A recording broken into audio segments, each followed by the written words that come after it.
Hi welcome back to my YouTube channel. ಎಲ್ಲರಿಗೂ good morning.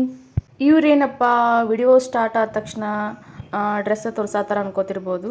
ಹೌದು, ಇವತ್ತಿನ ವಿಡಿಯೋ ಸ್ಪೆಷಲ್ ಆಗಿರ್ತೈತಿ. ಅಂದರೆ ಕೃಷ್ಣ ಜನ್ಮಾಷ್ಟಮಿಯ ಸ್ಪೆಷಲ್ ವಿಡಿಯೋ ಇದು. ಈ ಡ್ರೆಸ್ಸು ನಾನೇ ಸ್ಟಿಚ್ ಮಾಡಿರೋದು.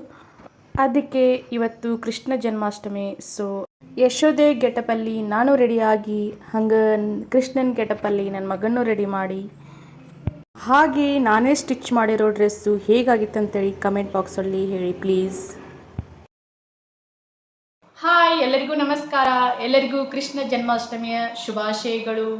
ಸೊ ಇವತ್ತಿನ ಲಾಗು ನಂದು ಸ್ಪೆಷಲ್ ಲಾಗ್ ಇರುತ್ತೆ. ಅಂದರೆ ಕೃಷ್ಣ ಜನ್ಮಾಷ್ಟಮಿಗೆ ಮಕ್ಕಳಿಗೆ ಯಾವ ಥರ ರೆಡಿ ಮಾಡಬೇಕು. ನಿಮಗೆ ಗೊತ್ತಿರೋ ಹಾಗೆ ಎಲ್ಲರಿಗೂ ಇವತ್ತು ಸ್ಕೂಲಲ್ಲಿ ಫ್ಯಾನ್ಸಿ ಡ್ರೆಸ್ ಇರುತ್ತೆ, ಕೃಷ್ಣ ಜನ್ಮಾಷ್ಟಮಿ ಸ್ಪೆಷಲ್ ಅಂತೇಳಿ. ಸೊ ಚಿಕ್ಕ ಚಿಕ್ಕ ಮಕ್ಕಳಿಗೆ ಕೃಷ್ಣನ್ ಮಾಡೋದು ಇರುತ್ತೆ. ಸೊ ಅದಕ್ಕೆ ಯಾವ ಥರ ರೆಡಿ ಮಾಡಬೇಕು ಅಂತೇಳಿ ನಿಮ್ಮ ಮುಂದೆ ಇವತ್ತೇ ತೋರಿಸ್ಕೊಡ್ತೀನಿ. ಓಕೆ, ಬನ್ನಿ. ಈಗ ನಾನು ಕೃಷ್ಣನ್ ಮಾಡೋಕ್ಕೆ ಏನೇನು ತೊಗೊಂಡೇನಂದ್ರೆ, ಇದು ಫುಲ್ ಸೆಟ್ಟು ನಿಮಗೆ ಶಾಪಲ್ಲಿ ಸಿಗ್ತೈತಿ. ಇಲ್ಲಿ ಕೊಳಲು, ಕಿರೀಟ, ಸೊಂಟಪಟ್ಟಿ ಮತ್ತು ಜುವನ್ನೆಲ್ಲ ಸಿಗುತ್ತೆ. ಹಾಗೆ ಇಲ್ಲೊಂದು ಕಾಟನ್ ಸಾರಿ ತೊಗೊಂಡೇನಿ. ಸಾರಿ ಯಾಕೆ ತೊಗೊಂಡೇನಂದ್ರೆ ಸ್ವಲ್ಪ ಹೈಟ್ ಇದ್ದ ಮಕ್ಕಳಿಗೆ ಸಾರಿನ ಕರೆಕ್ಟ್ ಆಕೈತಿ. ಚಿಕ್ಕ ಮಕ್ಕಳಿಗೆ ನಡಿತೈತಿ ದುಪ್ಪಟ ತೊಗೊಂಡು ಮಾಡಿದ್ರೆ. ಈ ಸ್ವಲ್ಪ ಜ್ಯುವೆಲರಿ ಸೆಟ್ಟು ನನ್ನ ಕಡೆ ಇದ್ದಿದ್ವ ತೊಗೊಂಡಿದ್ದೆ. ಇಲ್ಲಿ ನಾನು ಕೈಗೆ ಹಚ್ಚಕ್ಕಂತೇಳಿ ಸ್ವಲ್ಪ ಕೆಂಪು ಕುಂಕುಮ ಕಲಸಿಟ್ಕೊಂಡಿದ್ದೆ, ಅದನ್ನು ಹಚ್ಚಾತೀನಿ.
ಸ್ವಲ್ಪ ನಾನು ನನ್ನ ಮಗ ಫೋಟೋಶೂಟ್ ಮಾಡ್ಕೊಂಡಿವಿ. ಸೊ ಇವತ್ತಿನ ವಿಡಿಯೋ ನೋಡಿ ನಿಮಗೆ ಏನು ಅನಿಸ್ತು ಅಂಥೇಳಿ ಪ್ಲೀಸ್ ಕಮೆಂಟ್ ಬಾಕ್ಸಲ್ಲಿ ಹೇಳಿ. ಹಾಗೆ ಲೈಕ್ ಕೊಡಿ, ಸಬ್ಸ್ಕ್ರೈಬ್ ಮಾಡ್ಕೊಳ್ಳಿ, ಭಾಳ ಇಷ್ಟ ಆದರೆ ಶೇರ್ ಮಾಡಿ.